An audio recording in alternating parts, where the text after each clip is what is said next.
like virtual book tour thing. So it's on. I'm doing it. So IG family, you'll see this when you see this, or you'll jump on. So here we go. We're live, y'all. We're We're live. live. Hello. What's up? What's up? It's another Jersey person. I don't know, like just Jersey people. We just in this book thing. We writers, we out here. That's what Jersey people do out there. I Jersey don't people know. are dope. That's it. That's it. I Yeah, like like that. That's a hashtag. That's a hashtag. Yay! For that hashtag. Jersey people are dope. Jersey people are dope. You know what? I should write that down. No, that's what I'm saying. And then I need you to go get that hashtag at twubs.com. Twubs.com gives you hashtags. Go get that hashtag. But before I go any further, y'all, I got to give you a proper introduction. We're here today with author Malika Hudson David, and she is going to bless us as one of the first places she's been since the pandemic to talk about her book. So I'm super duper duper duper excited about that because A Bond Unbroken. Yes, A Bond Unbroken. And I'm super duper excited about it because I haven't told Malika this, but one of my good friends was a very well-known Christian fiction author named Dee Stewart, and she went by the social media handle Dee Gospel, and she developed something, I think it was Christian Fiction Blog, one of the first Christian fiction blogs. She wrote about a Christian woman who was a bail bondsman and a bounty hunter. And so, yeah, man, and she got 2 books out there. And unfortunately, she had heart disease and she passed away. But she was one of the first people that ever did any kind of social media chat with. We did the first Real Housewives of Atlanta. We actually coined the how they use the RHOA. We actually were the first on Twitter to use that as a hashtag. So shout out to Dee who's watching over us. So I'm excited because Christian fiction, because of Dee, has been one of my interests, and I haven't really seen anybody in the space come up since about maybe like 2012 that was of interest to me. So your book is really interesting to me. The fact that you're taking it this way. So before we get into that, let's just introduce yourself. Please tell us more about you and what inspired you to become an author. So I am Malika Hudson, originally turned Malika Hudson David, married my husband. I've been with my husband since I was 15 years old. We have 3 wonderful children. So that's the background, the family part. Come from a good family. Love my family. Shout out to my family. My family, y'all know who y'all are. Y'all know I'm really private too, but I love y'all. Y'all so dope. Y'all dope. So, to be honest, I've always wanted to be a writer. Always wanted to be an author, a published author. I remember I used to be a rapper when I was young. Right? Yeah, of course, right? Everybody wanted to be a rapper. Everybody had lyrics. Stop that. Some people like to spit what other people write. A rapper means you actually went to your notebook, wrote down bars, So was that you? Yes. So that's everybody wants to be that because you got to have a head space to rhyme and then to understand the flow. Flow is really important in rap. If you can't flow, you can write all you want to, but if you can't flow. For real. And I was born in the late 70s. I have an older brother who, was 4 years older than I am. So if you can imagine, like, hip hop was definitely the thing, right? And I just grew up. Yeah, I'm just saying. I'm just bopping my head to whatever your brother would listen to. Everything. Oh my God, from LL Cool Mo D. Like you know what? It just from the beginning. Like now, from as a Jersey person, you got as a woman. Oh wait, Queen Latifah. Wait, yeah. I went to elementary school with her. So Dana is like, it's just So I'm with you. That's when I fell in love with hip hop. So oh my God, she inspires me. She's always inspired me. And when she and Moni Love came out with Ladies First, Moni Love. Taking it back, y'all. Money Totally love. taking it back. You know, I'm so dating myself right now. You know, I have a We both 25-year-old are. daughter, but you know, I'm It is what 25 it too, is. so don't get it twisted, right? Hot 97, Club Zanzibar. You know what it is. Bring it to you live. Mr. Magic. Red Oh alert. my gosh, yes. So, hey guys, hey Natasha, take charge. Hello, thank you for joining us. I'm on with Black Book Fair, Mr. Martin Pratt. We're doing live on LinkedIn. We're LinkedIn. live on Facebook, on We're Urban live on Literature Facebook. and Where YouTube. else? And YouTube. See, I didn't even know all of that. I think I just got nervous. I'm good though. Yeah, so no, like, you know, my brother like was totally just into hip hop, you know, into the fashion, into all of that. So you know, it was just dope. So I grew up around that. Strong family, you know, network. You know, my nana grandparents from the South, so you could just imagine, you know, how we were raised. Oh gosh. Well, I don't know.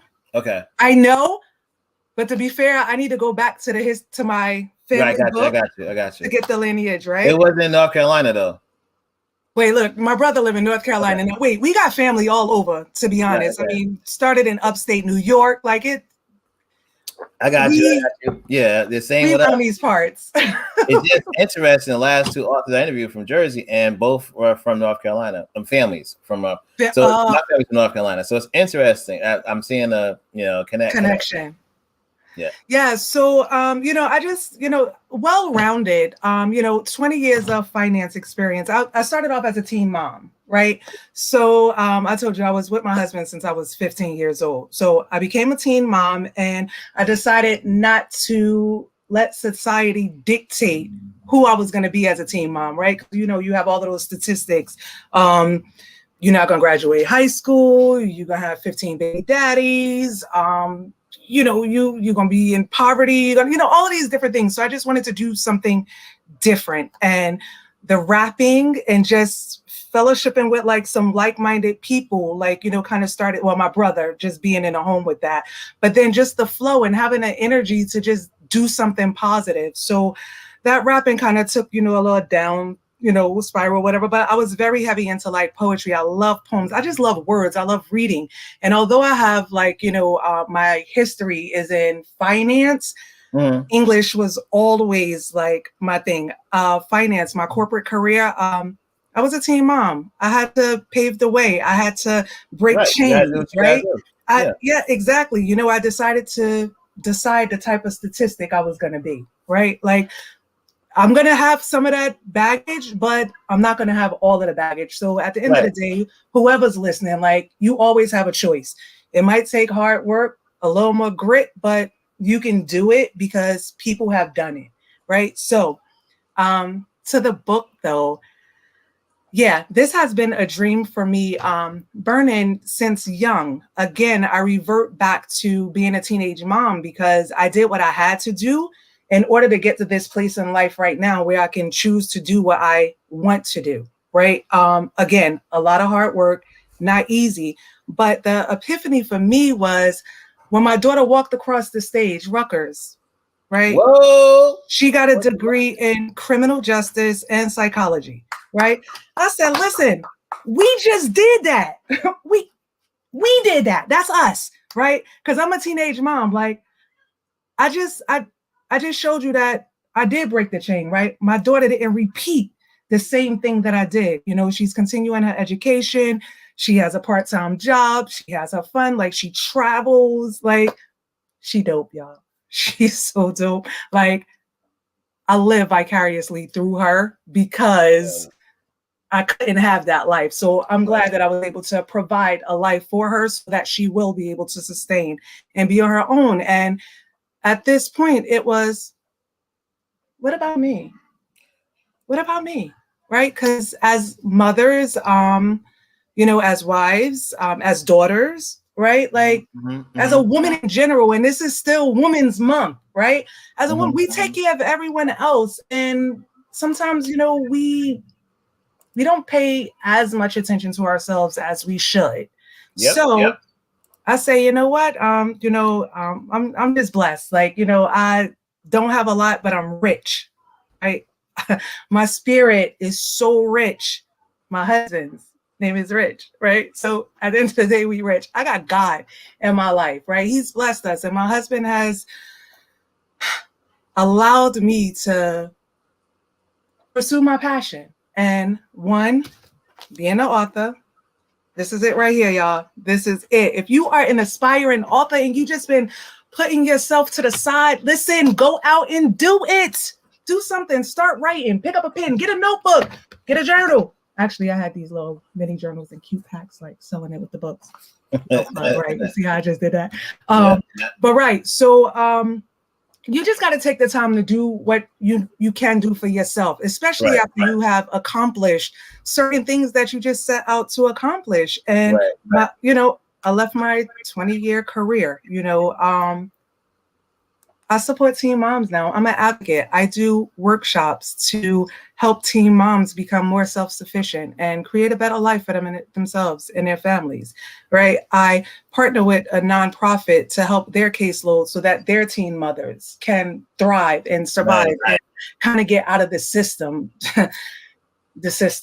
right? This system. How many systems do we have? I'm not going to get into that right now. Like right. So let's talk about the book for a minute. The book, yes. I just went on a tangent. Right. That's okay. No, we needed to hear that. So tell us about the premise of the book. What are the main characters and what's the storyline? You don't have to tell us everything, but just, you know, the main characters and the storyline. Okay, so the main character is a young lady by the name of Carmen Smith. Carmen Smith was just born into adversity, right? Her mother dropped her off at the doorstep, right? At a church that she used to visit. So, you know, she felt that her daughter would be safe, but she left, she bounced.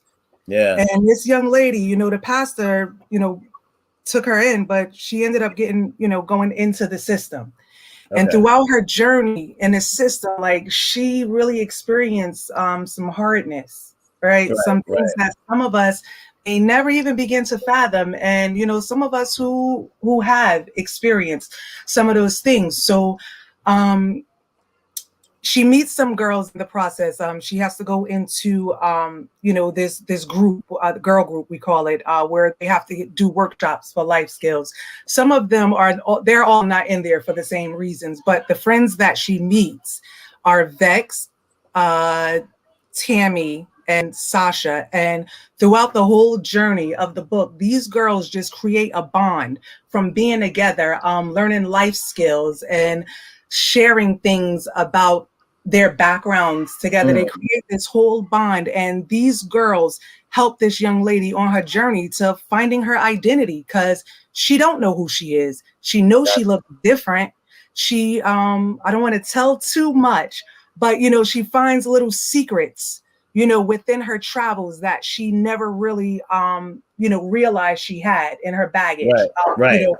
So she finds little clues that kind of connects her, or, you know, start making sense. Like, wait a minute, I can, you know, start trying to map out and find out my steps where I was, so I can find out where I came from, and, you know, that sort of thing. So it's a whole journey of really her trying to find herself. But you also get the stories of the girls, just little snippets. But you also, you know, understand the perspective from a young teen girl of how she really feels when, you know, she's in a single parent relationship. Right. When she's in a you know, when she's being raised by neither one of her parents. You know, is different things. You know, you're gonna find God throughout this book. You're gonna find prayer.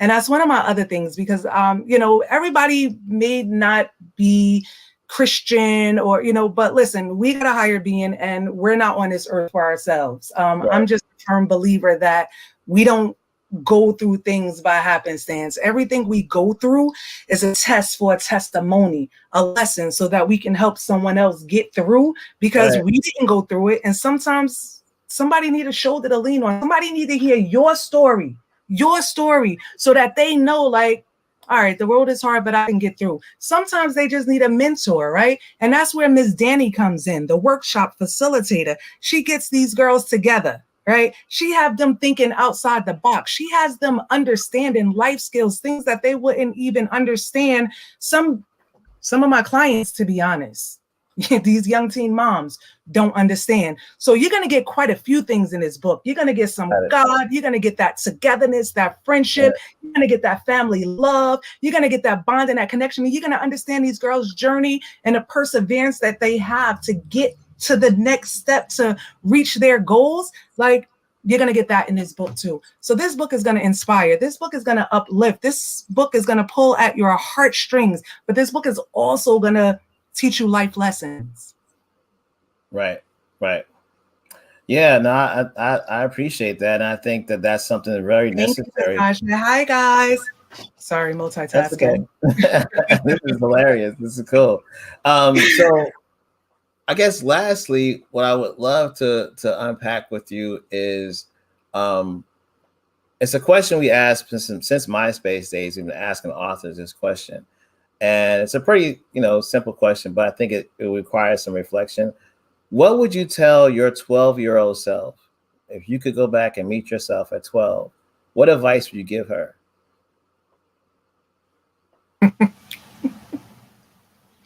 I'm sorry, I'm laughing because I was like a handful.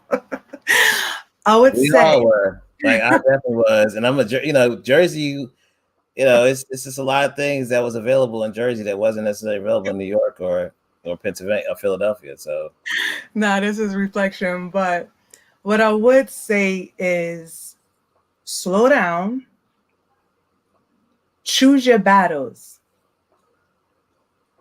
Everything is not a fight. Amen. You want to win the war. Pace yourself. Yep. Because you're covered by the divine, by that covenant, and it's going to work out in his favor. You're going to be all right. And you're going to be all right. You're going to be all right too. So that's what I would tell my 12-year-old self. That's what I would tell my 25-year-old self right now. That's what I would tell my 25-year-old daughter. Well, yeah, no doubt. Right. That's what I would tell your daughter. That's what I would tell your daughters. That's what I tell my clients. Because listen, I share my story. I don't give them everything, but I give them just enough of what they need in order to get through. Because you never know what they're going through. And sometimes you gotta be vulnerable. I feel you just have to be vulnerable. If you want respect with what it is that you do, if you're working in that like casework or a social service field, you have to be vulnerable. It is not about a paycheck. These are freaking lives. These are lives. These are people. Do you hear me? You're a person. You have family. You want your family to thrive and survive. We all want that. When I say we all want that, we all want that. So don't look down on them. They just need a hand up. They need to be lifted up. Pick them up. You had your issues too. Be vulnerable. Do what you get paid to do. It's not just about the paycheck. You in that role for a reason. Okay, I'm done with that. I just got a little passionate. We have a comment from LinkedIn. They say, love this. It's a great session. You got hearts. So thank you guys. Listen, reach out. I'm on the social where they media. can go purchase the book at, and what's your social media? So you can purchase the book. The book is online actually everywhere. Barnes and Nobles, Amazon, iTunes. I've seen it at Walmart. It's at a couple of different sites. If you just Google Malika Hudson David, you'll see the YouTube video. You'll probably get the press release. And you'll see every place that it's sold. You'll probably even see some of my posts with respect to the hashtags. Yes, I'm starting to learn with these hashtags. I'm so social media averse, but I'm working it out. Like I've been trying to do it. Right? You're gonna get there. Listen, Martin, I have to pep talk myself. Like I come with this energy now. You have no idea what had to get done before all of this. I mean, I get it. That's why we're leaving here and going to our LinkedIn. I'm sorry.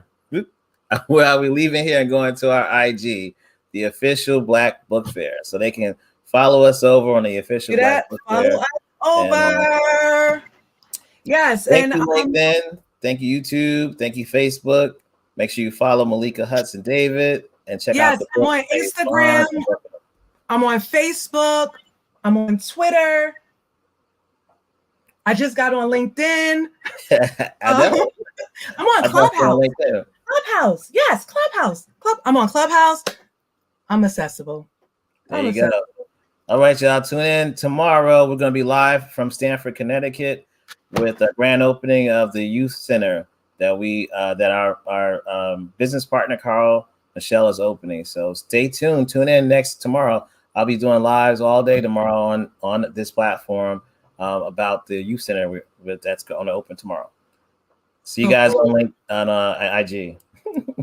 We switching over, guys. Yeah. Thank you for your support. Appreciate